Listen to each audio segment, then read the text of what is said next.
ડાંગમાં મેઘરાજાનું દે ધનાધન ખૂબ વરસાદ ડાંગના અલગ-અલગ વિસ્તારોમાં વરસ્યો છે। સતત વરસાદના કારણે ડાંગના અનેક વિસ્તારો જળબંબાકાર છે। ઓરેન્જ એલર્ટની આગાહી વચ્ચે ડાંગમાં ધોધમાર વરસાદ છે। ડાંગના વઘઈમાં 6.5 ઇંચ વરસાદ વરસ્યો અને નદીઓ બે કાંઠે વહેતી જોવા મળી રહી છે। આહવામાં 3.5 ઇંચ વરસાદ ખાબક્યો છે।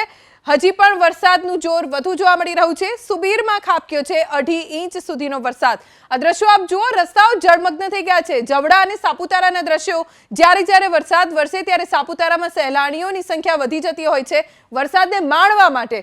પણ અત્યારે સ્થિતિ એવી છે કે આસપાસના જે વિસ્તારો છે સાપુતારા અને ડાંગ જિલ્લાના, ત્યાં વરસાદનું જોર ખૂબ જ વધી રહ્યું છે। કુદરતી ઝરણા અહીંયા જીવંત થયા છે। રસ્તા ઉપરથી કુદરતી સૌંદર્ય જોવા મળી રહ્યું છે અને સાપુતારાનું વાતાવરણ અત્યંત આહલાદક અદ્ભુત થઈ ગયું છે। પણ બીજી તરફ આ આફતરૂપી વરસાદ છે, મુશ્કેલી પણ વધારી રહ્યો છે જિલ્લાના અલગ-અલગ વિસ્તારોની।